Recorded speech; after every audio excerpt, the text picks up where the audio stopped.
Right, so the left-hand one was your first swing at the start. Okay, setup-wise was decent in terms of all the angles we talked about.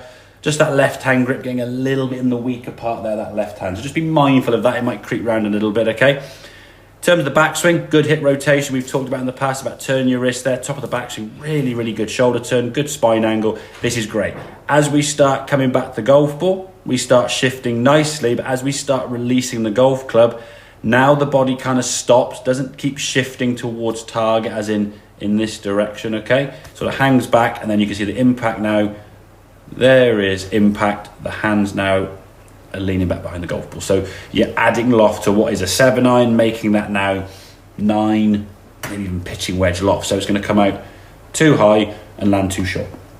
We want that ball to be coming out lower and getting more sort of like a penetrating flight, flying a bit further with more energy rather than you having to try and hit the ball harder. The other thing as well, when the hands are leaning behind the ball here, you'll often find you at the ground back behind the golf ball.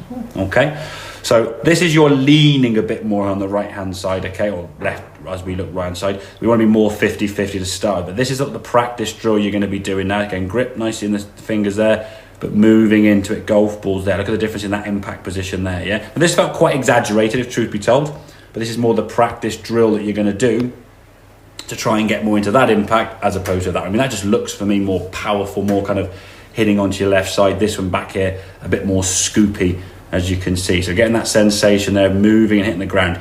Then when we step to the golf ball, as we've always said, hit the ball. So do 3 or 4 practice swings, getting that feel. You can think about what am I feeling? I feel my left hip, my left knee, my hands, whatever it may be, you need to focus on. Then when it comes to hitting the golf ball, your focus needs to be the golf ball. Yeah, you've got to hit this damn thing. There's no point thinking about the swing. Oh, my hand's going to work here, because you'll probably miss it. Okay, so check the grip. Make sure that grip gets more in the fingers, which we can see there. So that was a little. That was kind of your weaker grip. Then you sort of got reminded. Then you brought it round. So that little crease that your thumb and forefinger make in here, go up towards that trail shoulder. That's going to make it easier for you to keep the club face square. Now we look at that impact. There was where you started today, right? This is now the impact you're getting to when you come back down, okay? So again, same good backswing. It's not as far, okay, which is fine, because when you hit full shots, you'll go back into a longer swing anyway, okay? But as you come back to the golf ball now, you'll do this frame by frame. There's your impact. Look where your hands are, yeah? Yeah. And that's a massive improvement in half an hour, 40.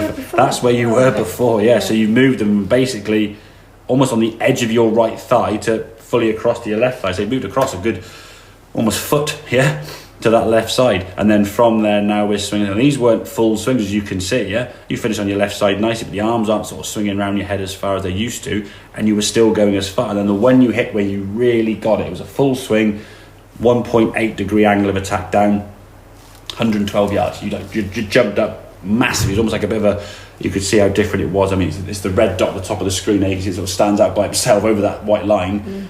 It's 10-15 yards further, and that's one shot, I know, but it shows what the potential is that you can get with this club. 112 yards is kind of 115, 120 when you start really getting the feel for it, because you're now going to be hitting the golf ball with 7-iron loft rather than 9-iron loft. So the ball will then start going the 7-iron distance it should be, not effectively 9-iron distance, yeah? And then when you get your 9-iron, it's going to be like a lob wedge or a sand-iron distance, yeah? So it's not necessarily increasing the swing speed. That will come through just maybe being more confident with this move and have to think about it less.